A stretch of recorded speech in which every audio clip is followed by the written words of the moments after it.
Trump aqui não foi só, entre aspas, a eleição presidencial, né? Teve a eleição do Congresso também. E aí tem vários recados para serem dados a partir do Congresso. Eu vou falar para vocês aqui. Então, a eleição do Congresso, os republicanos, que significa direita, conseguiram a maioria também no Senado e na Câmara.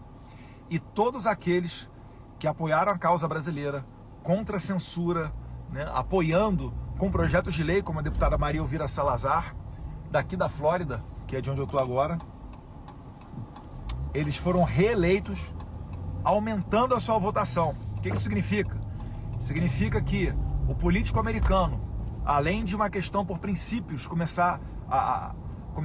já fazem isso, né, a lutar pela liberdade, eles também podem ter o interesse em fazê-lo por conta da questão eleitoral, aumentar a sua votação. Já são mais de 2 milhões de brasileiros, 2.085.000, pelos dados oficiais do Itamaraty, que moram aqui nos Estados Unidos, a comunidade brasileira. As maiores são Nova York, Boston, Atlanta na Geórgia e aqui em Miami, né, região de Miami, vamos botar Flórida. Então, existe essa mensagem a ser dada. Aqueles que apoiam a comunidade brasileira têm mais sucesso eleitoral também. E isso é importantíssimo, porque se o Trump consegue a presidência, mas se nós perdêssemos, por exemplo, o controle da Câmara dos Deputados, o projeto de lei da Maria Elvira Salazar, que visa acabar com o visto americano de autoridades que violem a liberdade de expressão, leia-se, as autoridades estrangeiras que censuram americanos perderiam a possibilidade de entrar aqui nos Estados Unidos. Esse é o projeto de lei da Maria Elvira Salazar. Se não tivéssemos conseguido, o Partido Republicano, a maioria na Câmara, isso daí seria enterrado com certeza, né? Não é uma pauta desejada pelo pessoal da esquerda. E no Senado, essa maioria, ela vai permitir ao Trump ter amplo poder para colocar adiante a sua agenda, não só para acabar com a agenda woke, né? Com aquela agenda que visa mudança de sexo para menor de idade, passando por cima da autoridade dos pais, de ideologia de gênero, sexualização nas escolas, né? A questão de pronome, de linguagem, que nunca foi a prioridade de ninguém em lugar nenhum do mundo. Aquele negócio todo que sempre tem uma minoria que se sente ofendida, que fica sentida, a depender da palavra que você usa, etc. Isso daí vai ficando cada vez mais para o passado. E veja só, o Trump, ele foi eleito agora depois de ter perdido em 2020 a eleição. E ele mesmo fala que hoje em dia ele tem muito mais consciência do jogo, ele sabe muito mais o nome dos americanos e das pessoas para ele se envolver e realmente colocar um governo adiante. Ele diz que no passado, com a inexperiência dele do primeiro mandato, ele tinha muita dificuldade, que às vezes alguém colava nele, dava uma sugestão, ele indicava um nome para um alto escalão de ministério, para alguma atividade pública, ou seja, ele perdia tempo nesse tipo de questão. E agora ele está muito mais maduro nas próprias palavras dele. Fez aí, para todo mundo que fica falando questão de centrão, etc., ele fez uma costura política que ele trouxe para si pessoas que antes eram do Partido Democrata, como Bob Kennedy. Robert Kennedy Jr., ele foi do Partido Democrata no passado, ele era esquerda no passado, hoje é o principal conselheiro, talvez possa ser ministro aí, vamos ver o que vai acontecer, da área da saúde do Trump. Então veja só como é que o Trump ele teve resiliência, né, para atravessar um momento muito ruim. Eu lembro que depois que ele perdeu a eleição, ele ficou cerca aí de 5, 6 meses em total silêncio, foi expulso do Twitter, né? Teve um calvário ali, um purgatório que ele teve que atravessar, mas agora ele voltou mais forte do que nunca. Não custa imaginar que isso pode acontecer com o Brasil também.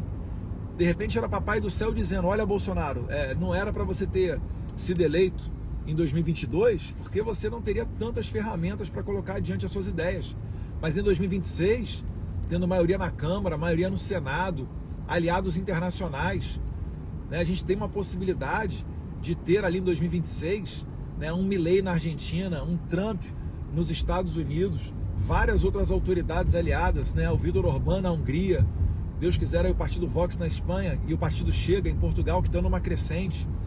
Então o mundo ele está caminhando para ser mais conservador. A eleição foi do ano passado, né, do Parlamento Europeu, ou foi desse ano? A gente está em novembro. Foi esse ano a eleição do Parlamento Europeu, aumentando o número de cadeiras de conservadores, reduzindo o número de cadeiras do pessoal. Tava desligando aqui o Waze. Então é muita notícia boa, gente. E o Trump, que o Lula mesmo já está tendo... A mágica já está acontecendo, né? O Lula, que foi, antes da eleição, segundo matéria da Folha de São Paulo, estava insinuando que um novo governo Trump seria um nazismo com uma outra cara, teve que dar parabéns ontem. Por quê? Porque aqui é a maior potência econômica do mundo. Se às vezes o pessoal fica criando aí, né, levantando um monte de questão, porque se fizer isso, a China, os Estados Unidos têm uma economia maior do que a China. Quem sabe aí, a China também não está começando a viver um momento de resfriamento da sua economia, uma crise imobiliária. Então vamos ver o que acontece com o mundo, mas essa eleição ela dá uma respirada no Ocidente. Se a Kamala Harris tivesse ganho, esquece. Ia ser assim, ia ser muito mais gente aceitando que tá, de agora em diante a agenda é essa agenda woke. Eu vou ter que acostumar com meu filho indo para a escola e voltando de uma maneira diferente, sem respeitar a autoridade do pai e assim por diante. Quando se fala, por exemplo, em guerra, os Estados Unidos é a maior potência bélica do mundo, é o único país que é capaz de abrir 2 frontes de guerra em qualquer lugar do planeta Terra em 24 horas. O Trump foi o único presidente desse milênio, né, de 2000 para cá, depois do W. Bush, que não abriu guerra nenhuma. Esperavam que ele fosse abrir guerra com a Coreia do Norte, ele foi lá e pacificou com Kim Jong-un, até apertando a mão dele, lá no paralelo 37, se não me engano, né? Me ajuda aí, pessoal. Coreia do Sul, Coreia do Norte, é o paralelo 37, 57. Mesmo tendo em sua mão uma potência bélica como essa. O Trump ele fala em reconstruir aqui as Forças Armadas, voltar com moral dos militares. Jamais seria capaz de fazer uma retirada desastrosa igual aquela que ocorreu no Afeganistão e fez a moral da tropa americana toda ir para baixo.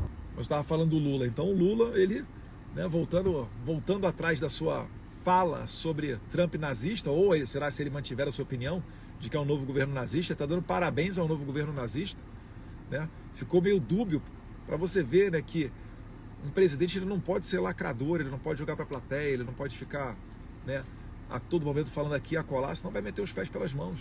É claro que no caso do Lula acontece com muita frequência, né? Diria quase que diária. Ai. Mas o que aí? O que vocês acharam? Ali, ó, Franco de Assis, que dia, meu amigo. Pô, Franco, sensacional. Felipe Carmona, boa, tamo junto, Carmona. Sheila Smith, FC, mandou a bandeirinha ali dos Estados Unidos. Vivemos tempos difíceis, com certeza. E agora essa configuração, o copo passa a ficar mais cheio, né? Se você vê na América Latina presidentes que não são de esquerda, você tem o Noboa no Equador, o Penha no Paraguai, Lacalle Pou no Uruguai, o Milei na Argentina e agora o Trump aqui nos Estados Unidos. Então repara só como é que a coisa começa a mudar e a região começa a ficar mais pintada para a direita, mais pintada de conservadora. É o copo cheio e o copo vazio. E aí o copo está mais ou menos cheio, está mais ou menos vazio. Deus quiser, a gente tendo os acessos que a gente construiu depois de, para quem assistiu ontem, acompanhou lá o Paulo Figueiredo pela madrugada, eu entrei lá em um momento, fiquei uns 10 a 20 minutos com o Paulo Figueiredo. Para você construir aqui uma relação e você ter acesso a algumas pessoas aqui, demora tempo, gente. Eu, graças a Deus, Deus me deu aí sabedoria e meus pais me deram educação para você saber construir esses relacionamentos que não são simples, não são fáceis, né? Demanda muito tempo, muita presença aqui. No começo eu era muito criticado com relação a viajar, fui presidente da Comissão de Relações Exteriores e Defesa Nacional, mas eu acho que hoje as pessoas enxergam o valor, né, disso tudo. Os Estados Unidos têm um poder uma capacidade de pressão muito grande. Se vocês forem ver o que eles fizeram com a gangue, com a quadrilha do Nicolás Maduro, poxa, congelaram dezenas de bilhões de dólares do grupo do Maduro, da quadrilha do Maduro aqui nos Estados Unidos, prenderam outros tantos, principalmente por atividades terroristas e envolvimento com o narcotráfico. No Brasil, se tivermos autoridades envolvidas com o narcotráfico, agora esse vai ser o foco do combate à criminalidade das autoridades americanas. Não vai ser mais tentar pegar Alan dos Santos, né? nem nada disso. Prender gente por crime de opinião, isso vai mudar. Outra coisa, o Trump volta a ter o poder da caneta para fazer o perdão presidencial. Tecnicamente, o que os advogados falam de graça, né? Se nós pensarmos lá, por exemplo, o Daniel Silveira, ele recebeu o perdão presidencial pela primeira vez na história do Brasil. O STF não reconheceu, mas o STF esperou o Bolsonaro sair do poder para não reconhecer. Lembra disso? Então, enquanto for presidente, eu duvido que o Trump vai ter algum problema na hora dele fazer a anistia ou o perdão judicial de quem quer que seja. Aqui tem gente também com problemas desde o 6 de janeiro de 2021. Aí no Brasil, nós temos o 8 de janeiro de 2023. Nos Estados Unidos é o 6 de janeiro de 2021. Então são novos ares aí, pessoal. Estou muito feliz, estou muito contente, né? Os Estados Unidos em boas mãos, eu escrevi ali o Cacau. Eu agradeço a todos vocês que apoiam o nosso trabalho. Tem muitos outros deputados aqui, tá? Veio até vereador também, está o Carmelo junto com a esposa, está o deputado federal Rodrigo Valadares junto com a sua esposa, a Moana também, foi eleita vereadora lá de Aracaju. Tá o Gilson Machado, nosso eterno ministro do Turismo, junto com seu filho, que também foi eleito vereador lá em Recife, o Gilcinho. Eu nunca vi uma presença tão grande de brasileiros aqui. Ontem, no Convention Center, que é onde o Trump fez o discurso dele, tinha amigo nosso lá, o deputado Agostinho Romo, né, o Nigel Farage, deputado inglês. O mundo inteiro está aqui, gente. O mexicano Eduardo Verasteg. A gente estava lá com a Marjorie Taylor Greene, que foi reeleita deputada. A primeira coisa que ela falou quando encontrou com a gente é que ela ficou muito feliz porque a eleição dela melhorou, né, a quantidade de votos. E isso era uma boa sinalização para o Trump na Geórgia, que é um dos chamados swing states. O Trump acabou levando lá também. Então, muita coisa bacana acontecendo. Essa maioria no Senado, a maioria na Câmara, poxa, é realmente uma notícia muito boa. E vamos lá, vamos ver as cenas aí dos próximos capítulos. A pauta identitária, né? Sexo de filhos, tá? Você nasceu assim, mas você não é dessa forma. O Elon Musk entrou na campanha do Trump. Geralmente os bilionários ou ficam isentos ou apoiam os democratas, que é o pessoal de esquerda, socialista, gente já com espírito de comunismo no meio deles, tá certo? Isso então esse acordar dessa elite bilionária foi muito bem-vinda, porque eles entendem o quê? Olha, como está indo o meu país, não vai dar certo com essa política. Quem é a Kamala? A Kamala, que veio candidata lá, a gente faz comparações, né, muito parecida com a Dilma Rousseff. É uma pessoa que tem um discurso raso, aquele discurso de buscar ganhar simpatias de todo mundo, mas de prática, de solução, não tem absolutamente nada. Se não tiver o pessoal trabalhando, produzindo, empreendendo, não tem geração de impostos, não tem Bolsa Família. Eu perguntaria ao pessoal de esquerda, né, quanto vale o Bolsa Família em Cuba, que é um país paupérrimo? Não tem valor nenhum. Ou você trabalha para ganhar um salário mínimo, em média, $25, que dá aí R$160 por mês, 150 aproximadamente, ou você não come. Mas, mesmo você trabalhando, você tem um cartão de supermercado lá. Você pode comprar um número limitado de ovos por mês. Você pode ter uma galinha por mês na tua cesta básica. Cuba era um país próspero. E Fidel Castro tomou o país em 59. Eu tinha 4 anos de idade.